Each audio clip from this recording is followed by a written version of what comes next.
한 목사님은 젊은 시절에 신학교를 다니면서 너무나 무리를 해서 폐결핵에 걸렸다고 하십니다. 그 어두운 방에서 신음하면서 주님의 한 음성을 듣게 되었는데 그것을 찾아보니 시편 150편 마지막 6절의 말씀이었습니다. 호흡이 있는 자마다 여호와를 찬양할지어다 할렐루야. 시편에는 150편의 시가 있습니다. 그 하나하나에는 기도와 탄식과 간구가 담겨 있습니다. 그러나 150편의 마지막이 이렇게 끝나고 있습니다. 호흡이 있는 자마다 여호와를 찬양할지어다 할렐루야. 우리에게 후하고 숨을 불어주신 하나님, 그 하나님께서 우리에게 원하시고 바라시고 권하시는 것, 그것은 하나님을 찬양하는 것입니다. 여러분, 숨이 있는 동안 또 숨질 때 되도록 주님을 찬송하시기를 바랍니다. 모든 것 하나님께서 바르게 하심을 믿고 모든 것을 하나님께 맡기며 날마다 주를 찬송하시는 여러분과 제가 되시기를 바랍니다. 오늘 우리에게 임하신 하나님의 말씀은 이 사도행전 5장 사도의 재판에 관한 말씀입니다. 이 사도행전은 교회의 탄생과 복음 전파의 역사를 기록하고 있습니다. 이것은 교회의 오래된 미래를 보여주는 것입니다. 장차 우리가 걸어가야 할 미래를 보여주는 것입니다. 오늘 본문 말씀은 사두개인들이 베드로와 요한과 사도들을 시기에서 붙잡아 옥에 가두는 것으로 시작되고 있습니다. 사두개 당파는 유대 사회의 상층부를 형성하던 권력 집단이었습니다. 이 사두개 당파는 바리새파와는 수가 현저히 적지만 그러나 그들보다 막강한 힘을 갖고 있었습니다. 그들은 다 귀족들이요 제사장들이었습니다. 자, 그들의 신조는 부활도 없고 천사도 없고 영도 없다라는 것이었습니다. 그들은 이성주의자요, 합리주의자요, 자유주의자들이었습니다. 그런데 사도 베드로와 요한이 죽음에서 부활하신 예수를 전하고 있었습니다. 영에 충만하여 전했습니다. 사두개인들은 그 모습에 분노하여 베드로와 요한을 체포해 옥에 가두었던 것입니다. 하지만 그때입니다.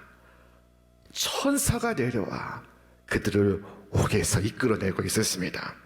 우리 말씀을 같이 읽겠습니다. 대제사장과 그와 함께 있는 사람, 즉 사두개인의 당파가 다 마음에 시기가 가득하여 일어나서 사도들을 잡아다가 옥에 가두었더니 주의 사자가 밤에 옥문을 열고 끌어내어 이르되.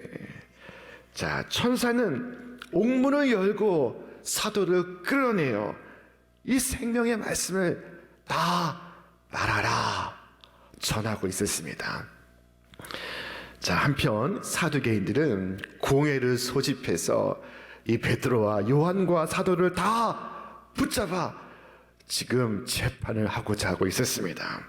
그들은 부하들에게 지시하여 옥에서 그들을 끌어내오라 명했습니다. 그러나 가서 보니 그곳에 사도들의 모습이 보이지 않습니다. 그들을 데리러 간 부하들이 허겁지겁 달려와서 보고합니다. 큰일 났습니다.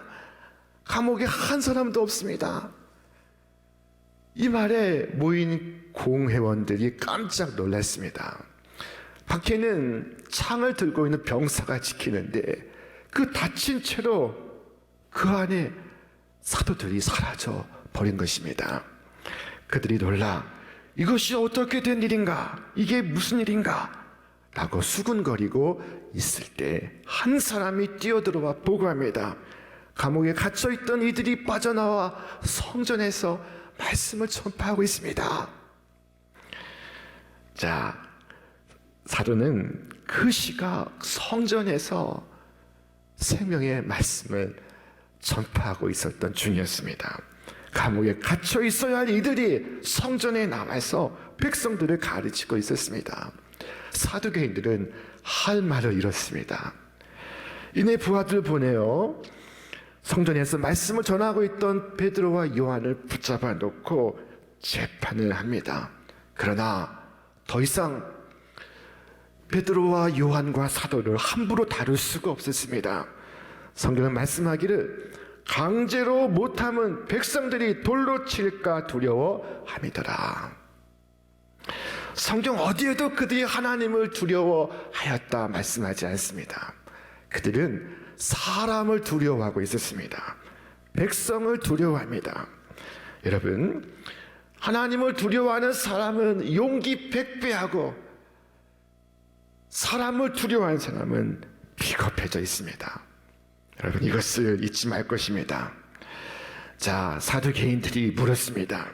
지난번에 못 걷게 된 사람을 고쳤을 때에도 다시는 예수 이름으로 전하지 말라고 하였거늘 어찌하여 또다시 나와서 이 예수의 이름이 예루살렘에 가득하게 하였느냐. 자, 그때 그들이 답합니다. 우리 같이 읽겠습니다. 베드로와 사도들이 대답하여 이르되 사람보다 하나님께 순종하는 것이 마땅하니라. 자, 예수님은 저들을 증인들로 부르셨습니다. 예수님은 저들과 함께 당신의 사역을 진행하셨습니다. 그들은 예수님의 사역을 생생하게 목격했습니다. 초자연적인 기적과 이적과 십자가의 죽으심과 다시 사심을 목격했습니다. 예수님께서 승천하시기 직전에 저들에게 당부하셨습니다. 너희는 이 모든 일의 증인이 되어라. 자, 이후에 성령을 체험한 그들은 놀라운 주의 증인들이 되었습니다. 물론 그들이 전하는 말을 다 듣고 믿은 것은 아닙니다. 어떤 사람은 믿었고 어떤 사람은 핍박했습니다. 어떤 사람은 의심했습니다. 여러분, 우리가 전하는 것을 모두가 믿지 않는다고 낙심하지 말 것입니다. 증인은 단지 해야 할 일을 할 뿐입니다. 농부가 수확에 비례해서 일꾼들에게 지불하지 않습니다. 성경은 말씀하기를 농부는 처음에 약속한 대로 일꾼에게 지불할 뿐입니다. 그와 마찬가지로 우리가 아무리 성공적인 사역을 감당했다 할지라도 자랑할 수 없고 그것 때문에 많은 상급을 주인에게 요구할 수 없습니다. 또 내가 열심히 복음을 전했으나 실패했을지라도 그것에 대한 책임을 나에게 묻지 않습니다. 결과를 내 탓으로 주께서 돌리시지 않습니다. 우리는 다만 주께서 맡기신 일에 성실할 뿐입니다. 이것이 그리스도인의 모습입니다. 하나님께서 그들에게 생명의 말씀을 말하라 말씀하셨습니다. 예, 그들은 조건 없이 순종하고 있었습니다. 복음을 전함으로써 어떻게 되겠다는 생각을 하지 않았습니다. 천사는 그들에게 일렀습니다. 가서 성전에 서서 이 생명의 말씀을 다 백성에게 말하라. 여기에는 많은 사람들이 지적하는 흥미로운 점이 있습니다. 그것은 왜 복음 전파를 천사에게 명하시지 아니하시고 연약한 사람에게 명하실까? 왜 천사를 사용하지 않으시고 약한 인간을 사용하실까? 여러분, 이유가 무엇일까요? 이유가 무엇입니까? 그것은 우리가 천사들보다 지체가 높기 때문입니다. 천사는 성도를 섬기라고 보낸 존재입니다. 주님의 천사가 감옥 문을 열고 사도를 풀어주는 일을 했지만 천사 자신이 복음 전파자가 될 수는 없었습니다. 이 점에서 하나님은 사람을 천사보다 높이셨습니다. 예수 그리스도의 복음을 전하는 일은 천사도 흠모할 일입니다. 어떤 목사님 말하기를 제국을 통치하는 것은 사람들에게 생명의 말씀을 전하는 일에 비하면 하찮은 일이다 라고 말했습니다. 하나님께서 오늘 우리를 도구로 택하셨다는 사실, 이것은 너무도 큰 영광입니다. 모든 성도들에게 주신 영예입니다. 여러분, 소명을 보십시오. 이 소명이 얼마나 복된 소명입니까? 이보다 명예로운 것이 있습니까? 이보다 무거운 책임이 있습니까? 인간은 비록 불완전하고 연약하지만, 그러나 그가 약하면 약할수록 더 큰 하나님의 능력이 임합니다. 베드로와 요한은 갈릴리 어부들이었지만, 배움이 없는 무학의 사람들이었지만, 그러나 그들의 연약함으로 인해 주님의 능하심을 전할 수 있었습니다. 고백할 수 있었습니다. 우리는 볼품없는 도구들이요, 보잘것없는 사람들이지만 주께서 약속하셨습니다. 볼지어다 내가 세상 끝날까지 너희와 항상 함께 있으리라. 여러분, 복음 전파가 소명으로 우리에게 맡겨졌으니 이 가을에 더 열심을 내시는 여러분과 제가 될 수 있게 바랍니다. 이 땅의 온 가족을 천국의 한 가족으로 인도하시기를 바랍니다. 둘째로, 사도는 하나님의 말씀을 곧바로 전파했습니다. 같이 말씀 읽겠습니다. 저희가 듣고 새벽에 성전에 들어가서 가르치더니, 새벽에 다음날 아침 가장 먼저 성전에 들어가서 생명의 말씀을 전했습니다. 사람들이 얼마나 모였는지 모르겠습니다. 그러나 사람들이 많든 적든 상관하지 않았습니다. 상관이 없었습니다. 다시 붙잡힐 수 있었으나 괴념하지 않았습니다. 저들은 주의 명령대로 새벽에 성전에 가서 말씀을 전했습니다. 천사는 가라 했습니다. 그러나 저들은 새벽 일찍 갔습니다. 사람들은 아침 성전에서 태양이 떠오를 때 사도의 전하는 소리를 들을 수 있었습니다. 여러분, 생명의 말씀을 전하는 것은 대단히 긴급하고 중요한 일입니다. 이것은 살고 죽는 문제입니다. 여러분, 이 일이 내 삶의 가장 중요한 우선순위가 될 수 있기를 바랍니다. 셋째로, 천사는 사도들에게 이 생명의 말씀을 다 백성에게 전하라 하였습니다. 다 전하라 했습니다. 자, 이때 이 생명의 말씀이란 무엇일까요? 이 생명의 말씀은 이것이었습니다. 그들이 날마다 성전에 있든지 집에 있든지 예수는 그리스도라고 가르치기와 전도하기를 그치지 아니하더라. 생명의 말씀이란 예수는 그리스도시다. 예수는 하나님의 아들이시다. 예수는 우리로 생명을 얻게 하고 그의 말씀은 우리를 온전케 한다. 우리는 예수의 신성과 인성, 예수의 십자가의 죽음과 부활, 그리고 예수의 다시 오심을 전해야 합니다. 이것을 말하지 않으면은 생명의 말씀을 전하지 않는 것입니다. 천사는 다 전하라고 일렀습니다. 어느 한 부분도 빠뜨릴 수가 없습니다. 주님은 복음에 대한 일체의 사사로운 수정과 가감과 판단과 그리고 주장을 일체 금하고 있습니다. 그런데 지난 역사를 돌아보면 이것이 지켜졌습니까? 이 경고를 무시하고 성경의 말씀에 무엇인가를 수정하고 덧붙이는 일을 반복해 왔습니다. 이단과 사이비가 했던 일들이 이것입니다. 자신들의 경을 만들고 원리나 강론을 추가합니다. 그리고 기성교회 없는 무언가가 자신들에게 있다고 주장합니다. 성경 진리 한 부분을 빼고 그 자리에 거짓 예언을 추가합니다. 놀랍게도 이단 사이비만 그런 것이 아닙니다. 오늘 이 땅의 교인들에게도 이 현상이 있습니다. 주님의 말씀을 내가 어디까지 믿어야 합니까? 어디까지 믿어야 한다니요? 주님의 말씀을 어디까지 순종해야 합니까? 어디까지 순종해야 한다니요? 여러분, 우리 내면에 이와 같은 의구심이 솟구칠 때 이 말씀을 기억하시기를 바랍니다.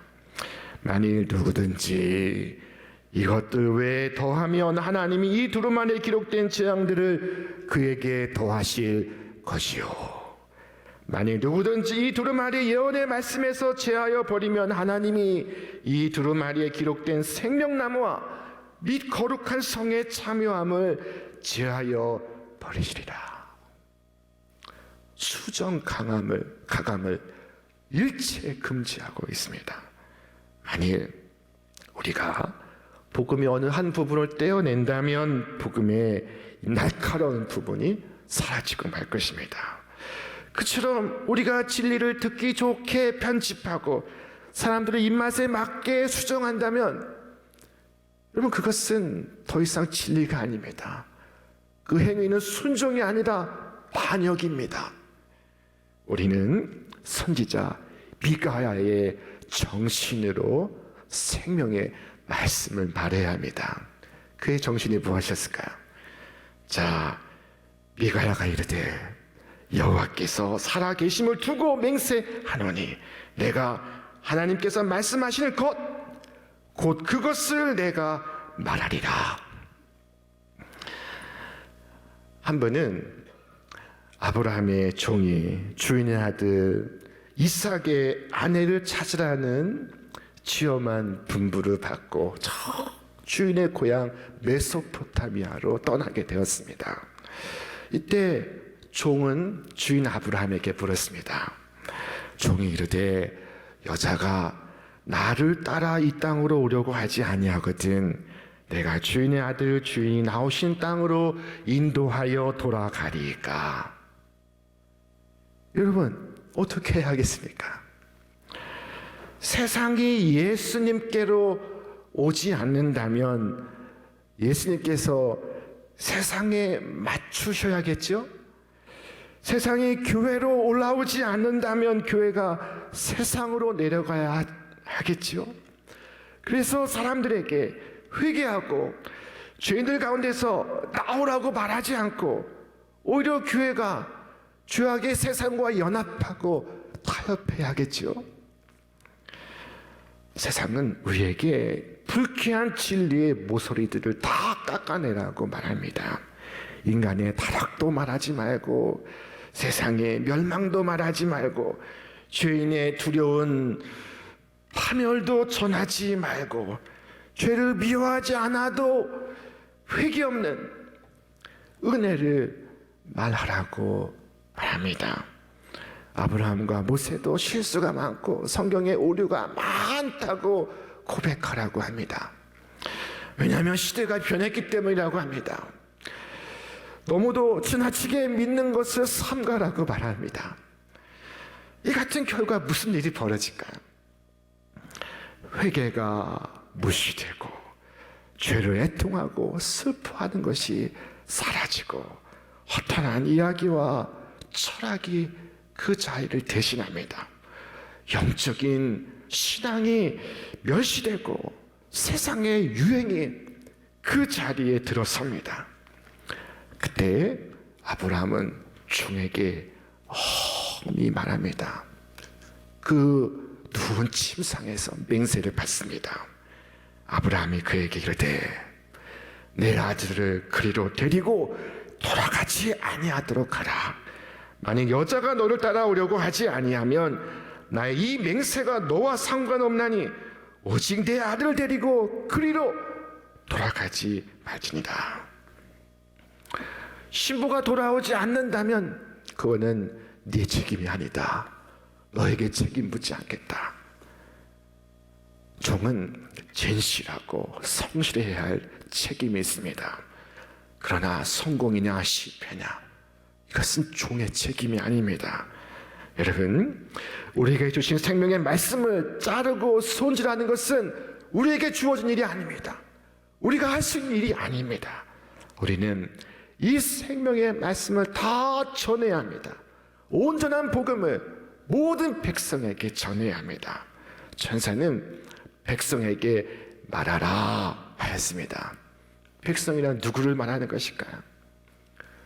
부자들을 가리키는 것일까요? 가난한 자들만 백성입니까? 백성은 모든 종류의 사람을 말하는 것입니다. 부자, 빈자, 어른, 아이, 남녀, 노소, 빈부, 귀천 구별 없이 모든 종류의 사람을 말하는 것입니다. 복음은 모든 사람에게 미치는 좋은 소식입니다. 우리는 하늘 아래의 모든 피조물에게 생명의 말씀을 전해야 합니다. 우리에게 주어진 사명입니다. 여러분 그렇게 하고 계십니까? 예수님에 대하여 듣고자 하는 주인들에게 예수님을 전하고 있습니까? 혹시 아직도 친구에게 구원에 대해서 아무 말도 하지 않은 분이 계십니까? 혹시 자녀가 대학 들어갈 때까지, 아니 취직할 때까지 생명의 말씀을 숨기시는 분은 있습니까? 이것은 지혜로운 일일까요? 우리가 이 땅에서 남아있는 것은 무엇 때문일까요? 이 죄악 세상에서 우리가 해야 할 일이 아무것도 없다면 우리가 이 죄 많은 세상에 있어야 할 이유가 무엇입니까? 천사가 우문을 열고 하나님의 사람들을 풀어주었습니다. 주께서 죄와 사망의 권세에서 우리를 풀어주셨습니다. 그리고 이르시기를 가서 성전에 서서 이 생명의 말씀을 다 백성에게 말하라 하셨습니다. 여러분 가서 이 생명의 말씀을 말하시기를 바랍니다. 모든 사람에게 말하시고 숨기지 않으시기를 바랍니다. 우리는 세상 직업에 종사하면서도 그리스도의 사자가 되어야 하고 십자가를 전하는 전도자가 되어야 합니다. 성전에 서서 군중에게 말하진 못할지라도 일터에서 전할 수 있습니다. 수백 명씩 가르치지 못할지라도 식탁에서 한두 명에게 말할 수 있습니다. 우리가 생명의 말씀을 받았으면 우리가 어디 가서 무엇을 하든지 생명이 증거되기를 바랍니다. 복음의 능력이 나타나기를 바랍니다. 우리가 크고 위대한 일을 할 수 없을지라도 우리의 말 하나, 우리의 행동 하나를 통해서 복음이 증거되고 복음의 능력이 나타나고 주는 그리스도시다 하는 소식이 온 세상에 전파되기를 바랍니다. 주께서 여러분 모두에게 복 주시기를 주님의 이름으로 축원합니다. 축원합니다.